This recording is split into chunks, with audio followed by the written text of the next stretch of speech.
Assalamualaikum warahmatullahi taala wabarakatuh. Perkenalkan, nama saya Alfa Pratama dengan NIM 211330040. Kelas KPI 4B.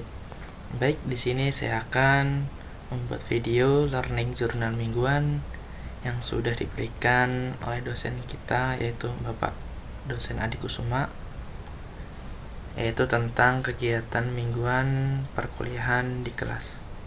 Baik, minggu kali ini kita pembahasannya tentang mengenal perbedaan dan contoh artikel, makalah, opini, esai, feature, dan juga news.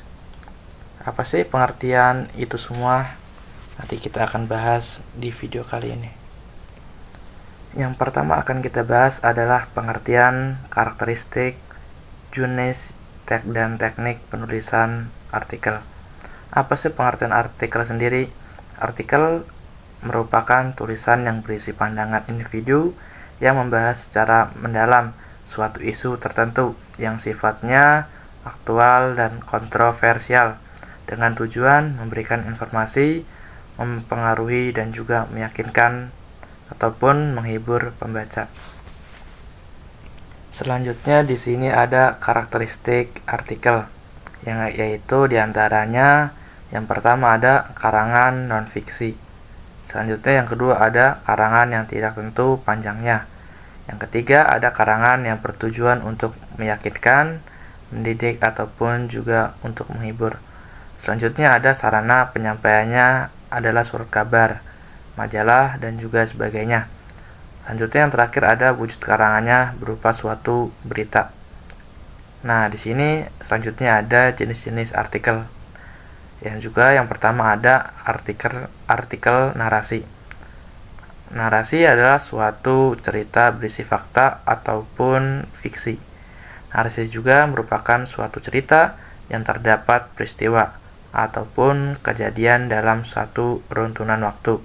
Dalam peristiwa itu, tokoh yang menghadapi suatu konflik tertentu. Selanjutnya yang kedua ada artikel deskripsi. Adalah apa sih itu? Deskripsi adalah karangan yang isinya merupakan gambaran mengenai suatu hal atau suatu kejadian sehingga pembaca seolah-olah dapat melihat, mendengar ataupun dapat merasakan kejadian tersebut seperti nyata dalam imajinasinya. Selanjutnya yang ketiga ada argumentasi.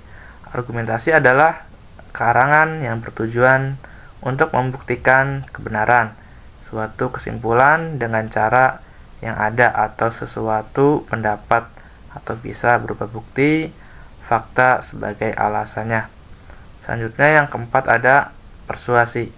Persuasi adalah karangan yang tujuannya agar untuk mempengaruhi si pembaca untuk berbuat sesuatu. Pengarang juga berharap dapat menghimbau agar pembaca dapat melakukan hal-hal positif dengan isi karangan yang dibuatnya. Selanjutnya di sini ada teknik penulisan artikel, yaitu yang pertama ada profil. Penulis profil diharuskan untuk menyertakan profil singkat tentang diri mereka sendiri. Tidak perlu terlalu panjang, cukup 1 atau 2 kalimat saja. Yang pasti profil ini harus relevan dengan tema yang akan kita bahas. Profil yang sesuai dapat memberikan keyakinan tentang kualitas dari suatu tulisan atau sebuah tulisan. Selanjutnya yang kedua ada topik. Apa sih topik itu? Topik yang diangkat dalam tulisan seharusnya sesuai dengan keahlian penulis, karena umumnya media hanya menertibkan artikel dari orang yang ahli di bidangnya. Selain itu juga pemilihan tema akan membatasi agar penulis tetap searah dan juga tidak menyimpang. Tema yang efektif juga umumnya berfokus pada satu isu tertentu, bukan yang bersifat umum dan harus relevan dengan kondisi yang sedang berkembang di dalam masyarakat. Selanjutnya yang ketiga ada kerangka tulisan. Kerangka tulisan setelah menemukan tema yang menarik, spesifik dan juga berkualitas, langkah berikutnya adalah menyusun kerangka suatu tulisan ataupun outline. Kerangka tulisan adalah suatu rencana yang menggambarkan poin-poin utama dari sebuah karya tulis yang menyeluruh. Kerangka ini juga akan dapat membantu kita dalam beberapa hal, contohnya untuk menyusun tulisan secara teratur, memudahkan penulis menciptakan klimaks yang berbeda-beda, menghindari pengulangan pembahasan topik yang sama, untuk membatasi apa yang harus ditulis, sehingga tulisan tidak melebar kemana-mana. Selanjutnya yang keempat ada judul yang menarik.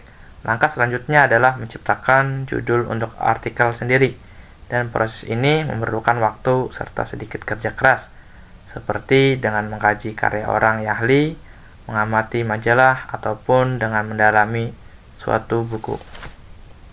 Selanjutnya di sini ada pengertian macam-macam struktur dan cara membuat karya tulis opini. Yang pertama ada pengertian opini sendiri. Opini sendiri merupakan jenis tulisan yang berisi gagasan, ulasan, ataupun kritik terhadap persoalan yang berkembang di dalam masyarakat, dan juga ditulis dengan bahasa ilmiah atau bahasa yang populer. Hakikat artikel opini merupakan bentuk tulisan atau pandangan yang dibuat seorang penulis berdasarkan pendapat ataupun gagasan pribadinya mengenai masalah tertentu.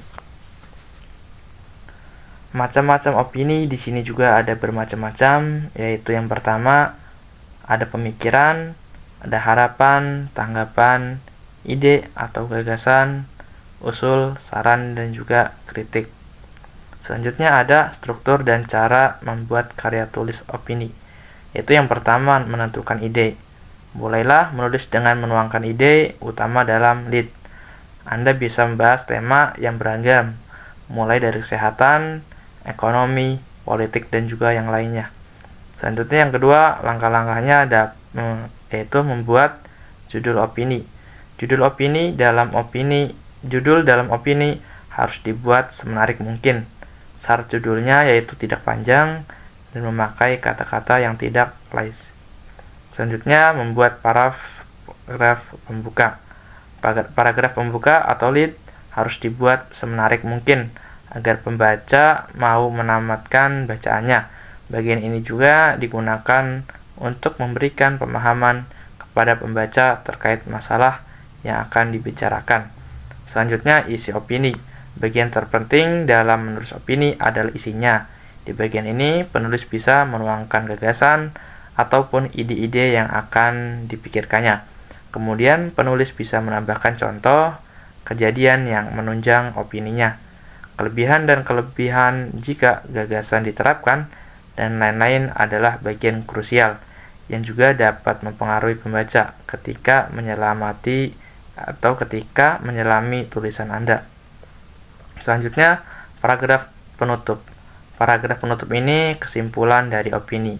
Biasanya paragraf ini mengingatkan kembali suatu atau berita kepada pembaca mengenai gagasan yang disampaikan oleh penulis. Selanjutnya di sini ada pengertian esai dan karakteristik esai. Esai sendiri merupakan salah satu bentuk tulisan yang menggabungkan fakta dan juga opini. Esai lebih bersifat subjektif sesuai dengan cara pandang penulis yang analisis, spekulatif, serta interpretatif. Esai mencakup sebuah narasi yang dapat berbentuk kritik, pendapat sastra yang diambil dari pengamatan sehari-hari, serta pemikiran penulis. Menurut Kamus Besar Bahasa Indonesia, pengertian esai merupakan karangan prosa yang membahas suatu persoalan atau suatu kejadian dari sudut penulis secara sepintas. Selanjutnya di sini ada pengertian dan juga karakteristik feature. Apa sih pengertian feature? Feature sendiri adalah salah satu karya penulisan pendapat yang ringan dan subjektif mengenai objek tertentu. Umumnya tidak berkaitan dengan berita. Feature menjadi salah satu daya tarik media cetak, daring, dan juga TV dalam surat kabar dan media daring. Biasanya dibuat dalam rubrik khusus dan pada hari tertentu. Biasanya pada hari Sabtu dan juga hari Minggu. Banyak feature disajikan, terutama feature berita, feature wisata, perjalanan, ataupun picture kuliner. Tujuannya sendiri adalah untuk menghibur dan memberikan informasi kepada seluruh masyarakat dan juga khususnya kepada pembaca serta penonton. Selanjutnya di sini ada karakteristik feature. Itu yang pertama faktual. Artinya berita tersebut fakta yang juga sifatnya objektif, benar dan juga pasti akurat. Selanjutnya informatif. Artinya memberitahu atau penyampaiannya informasi kepada si pembaca. Selanjutnya ada rekreatif, yaitu menghibur dan membangkitkan emosi pembaca. Selanjutnya yang keempat ada ringan, menggunakan bahasa yang mudah dipahami dan juga tidak membuat pembaca berkerut atau bingung. Selanjutnya ada kreatif, menggunakan tema, angle, atau fokus yang tidak biasa. Selanjutnya yang keenam ada subjektif, fakta yang diambil berdasar sudut pandang penulis, tetapi tetap harus netral dan juga tidak memihak pada siapapun. Mungkin itu saja video learning jurnal mingguan saya, kurang lebihnya saya mohon maaf. Assalamualaikum warahmatullahi wabarakatuh.